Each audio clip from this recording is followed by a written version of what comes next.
자, 신민사관을 만든 사람들의 목적, 그리고 현재 신친일파들의 목적은 한국을 일본화시키는 데 있습니다. 한국은 옛날이면 조선이죠. 조선은 일본이다. 그리고 조선 사람들, 한국 사람들은 일본인이다. 그렇게 조선 사람, 한국 사람들이 생각하도록 만들어야 한다. 이것이 특히 일제 간점기가 되었을 때 아시다시피 1915년에 조선사 편수회라는 것이 만들어졌죠.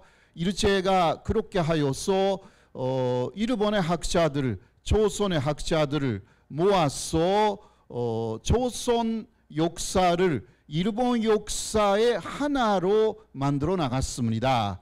이게 신민사관의 기본이 됐다라고 할 수가 있습니다. 거기에 최남선 선생님이라든가 이런 선생님들이 3.1 독립운동 이후에 감옥에서 나와가지고 참여를 한 거예요. 그러니까 그때 최남선에 대해서는 3.1 독립운동 선언서를 기초한 사람이잖아요. 그러니까 대단히 존경을 받고 있었는데 일제의 조선사 편수회에 참여를 해가지고 최남선에 대한 그러한 여러 가지 소문이 나쁘게 되기 시작했습니다. 탄시도요, 일제 간점기도 그랬습니다. 자, 일단 그렇게 일본이 일제 간점기에 조선이 당시 말로 조선이 일본이었다. 원래 일본이었던 한반도, 조선이 중국의 영향을 받아가지고 중국의 옷을 입었다. 그 옷을 벗겨야 한다. 그래야 조선인이 일본인이었다라는 것을 깨닫게 될 것이다. 그 목표였거든요. 그리고 일제 간점기는 먼저 1910년부터 사실상 1905년부터인데 그때 굉장히 처음은 무단 통치라고 해가지고 무력으로 반대하는 사람들을 통치를 합니다. 이게 그 결과가 3.1 독립운동으로 이제 전극적인 저항으로 간 거잖아요. 그래서 일제가 많이 나름대로 반성했습니다. 어떤 반성이냐? 무력으로는 계속 조선을 통치할 수가 없다라는 것이었습니다. 그렇지 않고 일제가 한반도를 통치하는 것이 한국 사람을 위해서 행복이다 라고 한국 사람들이 느끼도록 만들어야 한다. 이런 식으로 방향성이 바뀝니다. 그래 바로 역사 왜곡이었습니다. 조선의 역사, 우리나라 조선뿐만이 아니니까요. 원래부터의 역사, 그래서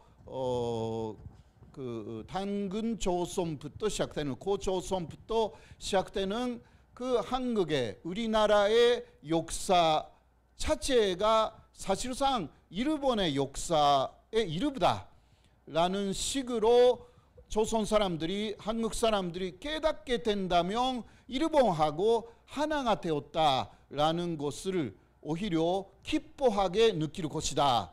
그런 식으로 전신적으로 교육을 시켜야 된다. 이런 식으로 일본의 탄시 한반도에 대한 정책이 바뀝니다. 그 일환으로 조선사 편수회가 이제 가동되기 시작되었습니다. 이게 신민사관의 일제 간점기의 시작이었다라고 할 수가 있습니다. 자, 조금 더 거슬러 올라갑니다. 일제 간점기는 1910년이잖아요. 시작이. 그러나 그러한 조선사 우리나라 한국사, 전체를 일단 한국사로 이야기할게요. 네, 한국사에 대한 왜곡의 본격적인 시작은 1880년대부터 시작됐습니다. 조금 그 옛날이죠. 네, 1880년대. 그때 일본은 메이지 시대가 되어서 촌나라 중국하고 언젠가는 전쟁을 해야 된다. 그것을 생각하기 시작하고 있었습니다. 그래서 일본의 육군에서 간첩을 촌나라로 굉장히 많이 보냅니다. 단시요. 한반도에도 간첩을 많이 보냈습니다. 그렇게 하면서 그 사람들은 전쟁을 하기 위한 활동을 한 것뿐만이 아니라 이제 역사적으로 뭔가 새롭게 발견되는 것이 있으면 보고를 해라. 이러한 내용으로 이제 촌나라 그리고 한반도를 간첩들이 누볐습니다. 이게 진짜 역사이고요. 그렇게 하여서 일본 육군의 사카이라는 그 장교가 발견한 것이 광해도 내완비였습니다. 광해도 내완비는 그때까지 사실상 중국 사람도 그런 게 있었던 거 몰랐습니다. 일본이 사실 발견합니다. 아주 뭐라고 할까, 알 수 없게 되어 있었던 그러한 유적지를 일본이 발견했어요. 그렇게 하여서 그 비문을 보면 뭔가 쓰여져 있다. 네. 이것을 해석하여서 이제 왜라는 게 나오니까 이 왜나라가 고대 3세기, 4세기에 한반도의 남쪽을 지배했다라는 역사를 만들기 시작합니다. 그때 광해도 대완비 자체를 일본에 가져갈 수는 없었기 때문에 너무 컸어요. 그래서 탑본이라고 하여서 깨끗하게 씻어가지고 거기 몸물을 발라가지고 그 위에 종이를 얹어놓고 이제 이거 탑본이라고 합니다. 그렇게 하여서 그릇자를 타서 일본에 가져갑니다. 이것을 몇 번이나 합니다. 그렇게 하여서 4세기 5세기에 왜나라가 일본이죠. 왜나라가 바다를 건너서 이러한 부분은 다 상당히 왜곡되어 있는 해석이거든요. 바다를 건너서 이제 백제를 끌어들여서 신라하고 싸웠다. 이러한 내용을 해석해가지고 결국은 아주 간대극이었다. 일본은 왜나라라는 것은 고대로부터 한반도 남쪽을 공격하고 일시적으로 지배할 만큼 일본은 고대로부터 간대극이었다라는 것을 만들어냅니다. 이게 역사학자들이 아니고요. 일본 육군이었습니다. 일본 육군은 이러한 과거의 일본 군대가 강한 군대였다라는 것을 왜곡하면서 증명하는 그러한 목적으로 그러한 작업을 해서 그게 바로 옛날에 왜나라가 남쪽 임나 카야라는 데를 지배했다라는 그 언설의 시작이었습니다. 사실 카야 지방을 아무리 찾아봐도 옛날에 일본이 지배했다라는 흔적은 없습니다. 네. 그래서 일제강점기에 일본 학자들이 실제로 한반도에 와서 카야 지방을 쭉 탑사를 했습니다. 실제로요. 그러나 옛날에 일본이 고대에서 그 지방을 실제로 지배했다라는 어떤 것도 나오지 않았던 것입니다. 그래서 학자 세계에서는 좀 이상하다라는 것을 사실 많이 알고 있었죠. 네, 그러나 일본 군부의 하나의 목적이 있었기 때문에 임나 일본부는 그 가야 지방에 아주 크게 일본이 만든 식민지다, 이러한 내용이 만들어졌습니다. 그리고요, 자, 다시 조금 거슬러 올라갑니다. 네. 지금 이야기하고 있는 것은 조금씩 거슬러 올라가면서 이야기하고 있어요. 자, 지금 말씀드린 것은 일본의 메이지 시대라는 1868년부터 시작된 근대화된 일본군이 그런 식으로 만들어 나갔다라는 이야기를 했는데요. 그 이전의 시대에는 일본은 그 무사 정권이었잖아요. 사무라이 정권, 에도마프라는 시대가 1601년부터 시작돼 가지고요 270년 정도 있었습니다. 이게 에도 시대예요. 사무라이 정권. 그 이전에도 사무라이 정권이지만 토요토미 히데요시 분신수기를 망하게 한 도쿠가와 이에야스가 시작한 게 에도마프였습니다. 자, 그 에도마프 시절에 일본의 학자들이 옛날에 일본의 역사서를 많이 공부하기 시작합니다. 일본의 역사서는 고사기, 일본서기라고 두 가지가 대단히 유명합니다. 일본의 고대사를 연구할 때 필수적으로 공부하는, 한국에서는 삼국사기잖아요. 그러나 삼국사기는 1100년대였죠. 그 만들어진 게. 그렇죠.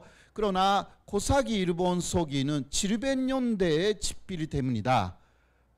그래서 고사기 일본서기에는 읽어보면 신라폰기에 이렇게 기재가 되어 있다, 백제폰기에 이렇게 기재가 되어 있다라는 내용들이 굉장히 많이 나옵니다. 그거는 700년대 이전에 실제로 있었던 신라폰기나 백제폰기, 그런 것을, 고구려폰기도 있잖아요. 그런 것을 실제로 인용한 문장들이 있는 것입니다. 그러나 아시다시피 백제, 고구려, 신라폰기는 그러한 역사서는 다 사라졌습니다. 그것을 1100년대에 삼국사기로 다시 복원시킨 것이 김부식이었잖아요.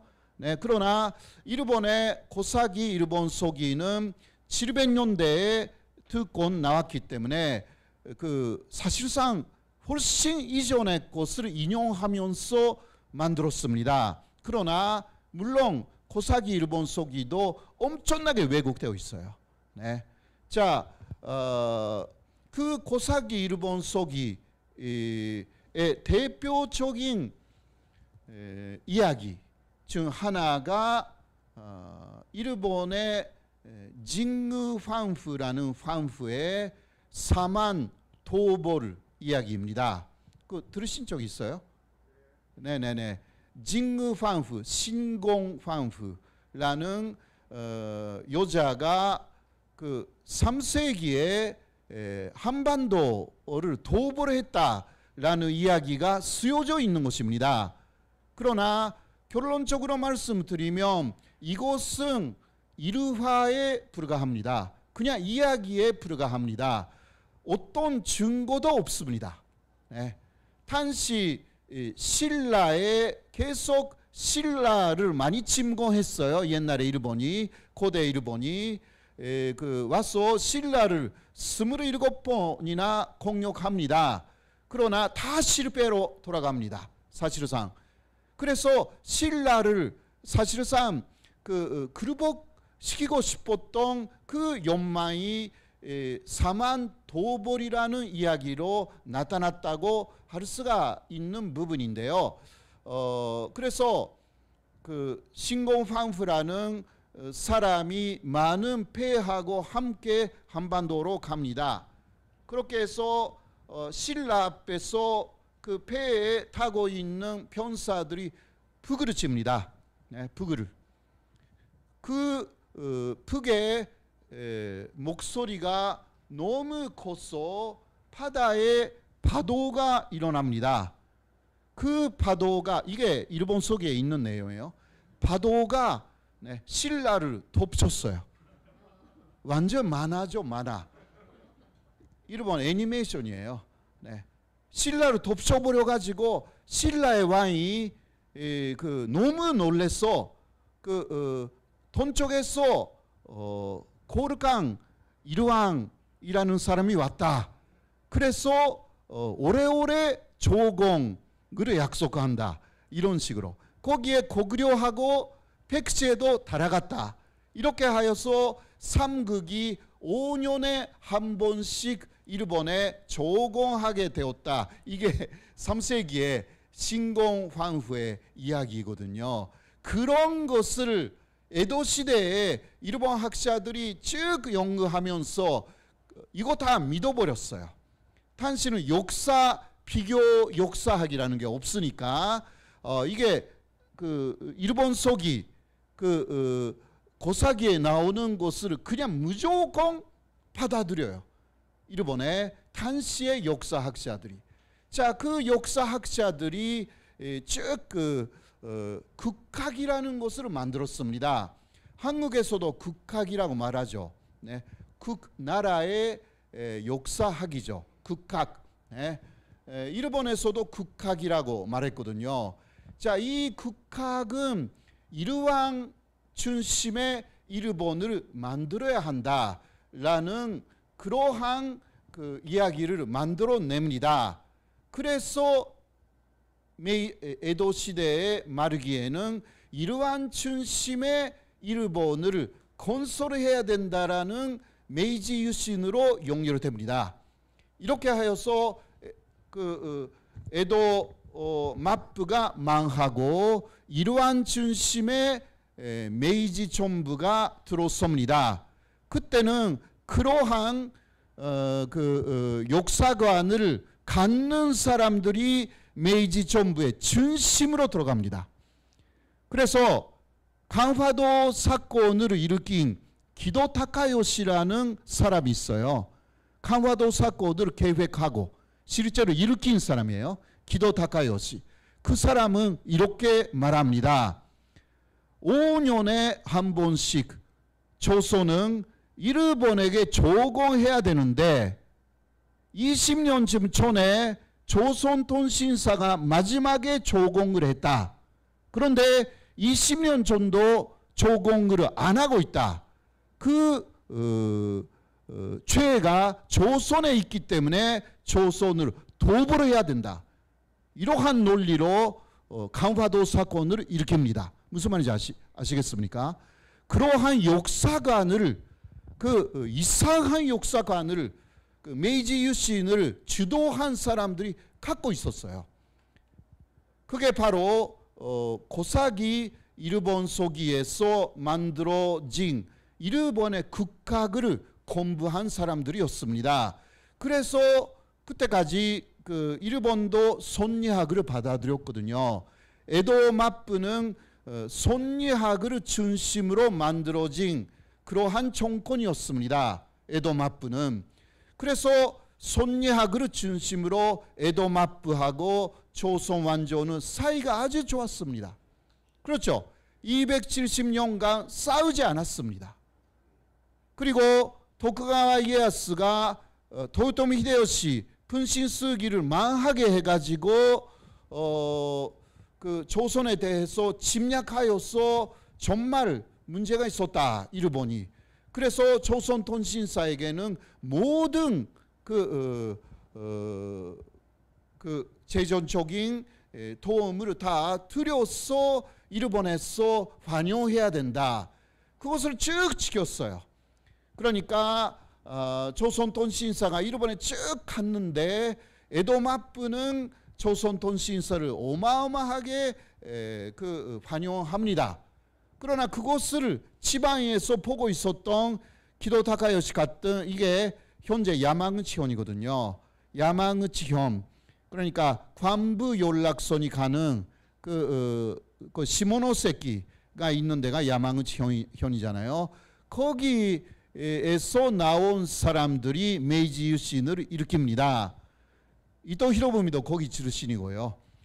그래서 이제 역사의 이념이 손리학에서 극각으로 바뀝니다. 이게 메이지 유신의 폐후에 있는 이념적 변화입니다. 자, 그렇게 하였어요.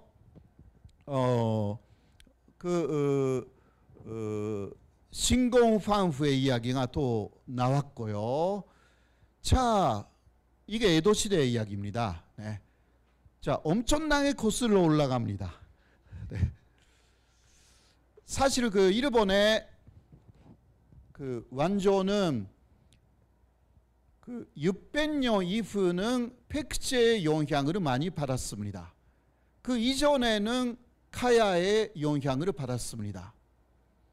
이 이야기는 너무 깊이 하면 좀 이해가 잘 안 되시니까 일단 네, 그러나 일본에 들어간 가야 사람들의 일단 혈통을 즉 이어받은 마지막 사람은 손독대자 아세요? 손독대자의 아들을 가집니다. 이게 카야의 혈통입니다. 그러나 카야가 다 망해버렸기 때문에 일본 안에서도 가야 세력이 이제 힘을 잃었습니다. 그래서 그 다음에 일본 안에서 손독대자의 아들이 살해됩니다. 마지막 카야의 혈통이었는데 그 다음 일왕이 된 사람은 백제에서 온 사람이라고 연구가 되어 있습니다. 백제는 아직 그때 망하지 않았기 때문에요. 일본에서는 백제 쪽의 혈통을 일왕으로 세우기 시작합니다. 자, 그런데 결국은 백제가 더 망하지 않습니까? 백제가 망한 이후에 백제가 망한 것은 마지막은 백제 부흥운동까지 망한 것은 663년입니다. 그렇지 않습니까? 자, 여기도 여러 가지 내용이 있는데요. 그 이후 좀 일단 거기 네, 휴대폰을 잘 보시고요. 네, 자 그렇게 하여서 고사기 일본 서기는 700년대에 그래서 백제가 망한 이후에 쓰여집니다. 그래서 고사기 일본 서기는 백제 카야에서 많은 것이 왔다라는 것을 숨기기 시작합니다. 네. 물론 다 숨길 수가 없기 때문에 일본 서기 고사기를 연구를 하면 일왕이 백제에서 왔다, 카야에서 왔다는 거 다 나오거든요. 네, 다 나옵니다. 우리 연구소에서 그러한 연구소를 내기도 했습니다. 그런 게 있기는 합니다만은 그래서 아주 옛날까지 거슬러 올라가면 망한 백제의 원앙 같은 것이 있을 가능성이 있다. 즉 그게 이어져 가지고 결국은 한반도를 지배하려고 하는 메이지 시대 이후의 역사로 이어졌다. 그렇게 저는 보고 있고요. 자, 아까 좀 이야기를 했는데요. 다시 메이지 시대로 돌아갑니다. 메이지 시대에 이토 히로부미의 스승이 된 사람으로서 요시다 쇼인이라는 사람이 있었습니다. 이 요시다 쇼인이 아까 이야기한 간화도 사건을 일으킨 기도 타카요시의 스승이기도 했습니다. 이 요시다 쇼인은 아까 이야기한 논리를 그대로 갖고 있었습니다. 조선은 5년에 한 번 조공해야 되는데 일본에게 그 의무를 다하고 있지 않기 때문에 도읍을 해야 된다. 이게 요시다 쇼인의 논리의 중심에 있었습니다. 그 요시다 쇼인의 이야기를 들으면서 성장한 사람들 중에 이토 히로부미가 있었습니다. 결국은 현재의 야마구치현 단시는 초슈라는 데서 성장한 요시다 쇼인의 제자들이 도쿄 중앙에 들어옵니다. 그 사람들이 메이지 시대를 만들어 나갔습니다. 자, 요시다 쇼인이 또 주장합니다. 조선을 발판으로 아시아에 나가야 한다. 조선을 발판으로 해서 아시아를 침략하지 않으면 일본의 미래는 없다. 이게 요시다 쇼인의 주장이었습니다. 왜 그러냐? 소양 여르간들이 탄시 중국 촌나라를 계속 침략하고 있었잖아요. 네, 아편 전쟁이라든가 이런 것을 하면서. 그런데 일본이 침략 강화되지 않으면 언젠가는 그 소양 사람들이 일본을 침략할 것이다. 그러나 일본이 침략 국가로 된다면 소양 사람들이 일본을 한 배로 생각하여서 함께 갈 수가 있을 것이다. 그리고 미국 같은 나라가 일본이 되기 위해서는 미국 같은 크기의 나라가 일본도 돼야 되기 때문에 그 경우는 조선을 발판으로 중국까지 가야 된다. 이게 요시다 쇼인의 논리였습니다. 요시다 쇼인은 30세에 에도마프에 잡혀가지고 사형이 됩니다. 에도마프를 다도해라 라고 했기 때문에.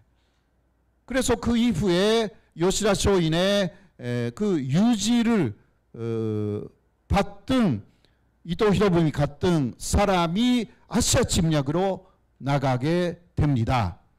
자, 그리고요, 뭐 대충 이야기를 했는데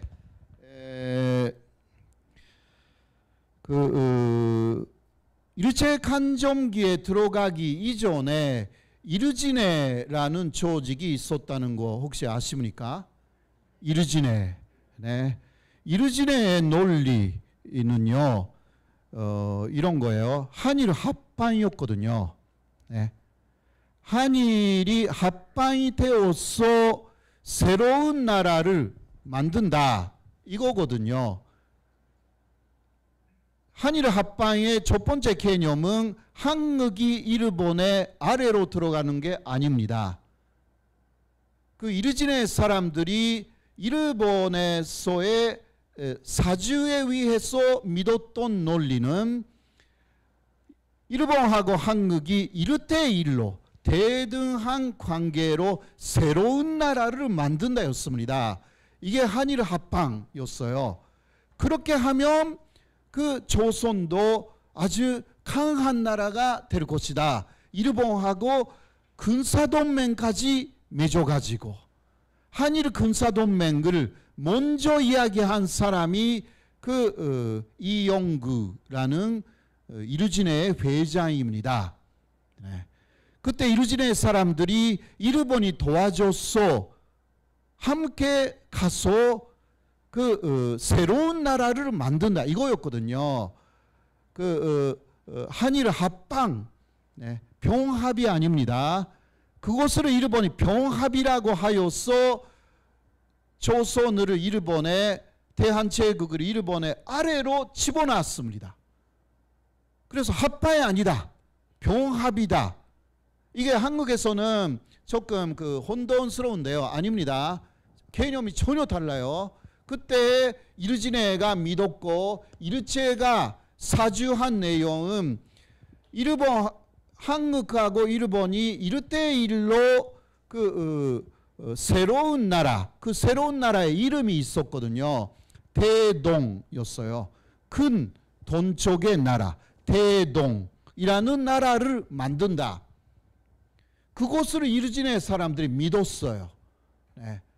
자, 왜 이르지네가 그런 식으로 됐는가? 일본의 사주도 있었지만 그때 고정 관제에 대한 좀 고정 관제 아래서는 절대 이 대한제국이 좋은 나라가 될 수가 없다라고 생각하는 사람들이 있었습니다. 그거는 거기 만민공동회라든가 민회 그것을 고종이 테러로 완전히 무산시켰기 때문에 거기에 참여한 천도교라든가 또 소재빌의 그 계열 사람들 그러니까 소재빌의 독립협회의 계열 사람들 그 사람들은 그 고종을 굉장히 미워한 사람들이 있었습니다. 그 사람들의 일부가 이르지네의 주체적인 세력이 됐어요. 그건 사실입니다. 네, 그러나 그 이르지네의 그 개념을 가져온 사람은 그 진짜 일본에 가서 진리를 방앗한 사람이었거든요. 네. 자, 그런 식으로 해서 이르지네에 의해서 한일 합방운동이 벌어져 가지고 마지막은 병합이 돼 버렸습니다. 교류가적으로 새로운 나라 만들어지지 않았습니다. 그래서 이르지네 사람들이 너무 분개합니다. 이르지네의 일본인 회원들도 당시 한국에 있었습니다. 그 일본인 회원들에게 다 한국 회원들은 말합니다. 너희들이 거짓말을 했다. 할복해라. 네, 그런 식으로. 그리고 회장이었던 이용구라는 사람은 너무 분해서 일본이 거짓말을 했다. 새로운 나라가 아니라 한국을 완전히 그 일본의 식민지로 만들었다.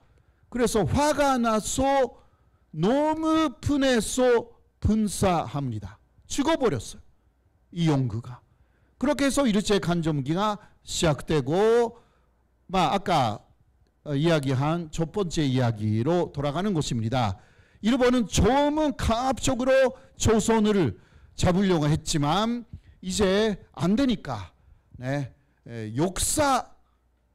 역사관으로 조선은 대한제국은 한국은 일본이었다. 그렇게 해서 한국 사람들이 기뻐하도록 만들어야 된다. 이렇게 시작됩니다. 자, 그것이 이 한반도에서 사용된 조선 전도부가 특별하게 만든 당시의 일제 간점기에 여기서 사용된 역사 교과서에 기재가 됩니다. 그 시작은요. 그러니까 일본하고 그 조선의 시작. 네. 어디에서 시작되는가? 이거 신화의 세계에서 시작되잖아요. 조선은 고조선에서 시작되잖아요. 우리나라 역사는 고조선이죠. 자, 이것을 어마어마하게 왜곡시킵니다. 고조선의 시작 당군. 네. 당군은 일본의 시조신 아마테라스 아세요? 일본 시조신. 네. 일본의 첫 번째 신 요신이에요. 시조신 아마테라스의 남동생이다. 예. 있을 수가 없죠. 네. 그렇게 만들었어요. 진짜. 그렇게 교과서에 썼거든요. 그런데 그게 전혀 더 근거가 없는 게 아니에요. 어떤 근거냐? 일본 서기. 대단히 특히 신화 부분은 엄청나게 왜곡되어 있는데 거기에는 어떻게 나와 있냐고 하면 하늘의 나라가 있었다. 거기에 가족이 있었는데 이거 그러니까 황인, 황응 가족과 비슷하잖아요. 그런 이야기가 나와요. 네. 그렇게 하여서 그 하늘의 나라에서 스사노라는 그 신이 하늘 나라에서 주방당합니다. 여러 가지 그 현실이 안 좋았대요. 그 남매로 살고 있었는데 그 아마테라스라는 누나하고 이게 시조신 요신 그러니까 여기 한국에 조선 신궁이라든가 거기는 아마테라스가 주된 신이었거든요. 아무튼 간에 그 스사노라는 남동생의 신이 여기는 싫다, 하늘의 나라는 싫다라고 해서 지상으로 내려갑니다. 이거는 황운이죠. 네. 근데 왜냐하면 내려간 데가 일본 서기에 신라라고 나와 있어. 실제로 기재가 되어 있어. 신라라고. 네. 뭐 제가 다 일본 서기도 엄청나게 용어했으니까. 네. 왜 그런 게 나오는지 아십니까? 사실상 이게 700년에 712년, 720년에 만들어진 고사기 일본 서기는 사실 한국계 사람들이 다 썼으니까 그런 것들이 곳곳에 사실 나와 있는 것입니다. 자, 그러니까 그것을 일제강점기에 이용합니다. 이렇게 신라에 내려와서 그 스사노라는 사람이 또 이렇게 말합니다. 신라에서 조금 살았는데 여기는 싫다라고 해서 돈 쪽으로 가요. 네. 스사노가 신라에서 돈 쪽으로 갔는데 동해를 만납니다. 이게 일본 속에 그렇게 나와 있어요. 네. 동해를 만나요. 그래 확실하게 한반도에 내려온 거잖아요. 그렇죠? 동해를 만나가지고 거기서 배를 타고 동해를 건넙니다. 도착한 데가 일본의 현재 시마네현입니다. 네. 거기서 그래서 옛날에 시마네현에서는 스사노를 신라 대면신으로 이야기를 했습니다. 거기서도 조금 살았다가 스사노는 다시 바다를 건너서 신라로 돌아갑니다. 이런 식으로 기재가 되어 있어요. 네. 그 부분을 일제 학자들이 고론하면서 이거 봐라. 바로 당근이라는 거. 그러니까 황운이나 당근이나 일본 사람들 그거 하나로 보고 있어요. 이게 스사노가 황운이자 당근이다. 결국은 당근하고 그 하늘에 있는 누나 아마테라스는 남매였기 때문에 일본하고 한국, 조선은 고대로부터 하나였다. 그러니까 한일 병합이라는 것은 고대의 역사가 재현된 것이다. 그러니까 전당화를 하기 시작하죠. 무슨 말인지 아시죠? 그렇게 하여서 어린 학생들에게 쭉 가르친 거예요. 그래서 제가 고려대 나왔거든요. 한국에서. 석사 박사는 네, 대학교는 일본에서 나왔지만 여기 와서 고대 석사 박사를 나왔어요. 그때 어떤 교수님이 자신도 일제강점기에 일본에 보통학교 다녔다라는 거예요. 예, 그래서 저를 불러가지고 혹시 스사노라고 아냐고 그러는 거예요. 예, 스사노 신이 하늘에서 내려오셔서 한반도를 교화했다라고 그때 배웠다. 그때 제가 그러한 연구를 하고 있었기 때문에 진짜 그러네 라고 또 실감을 해요.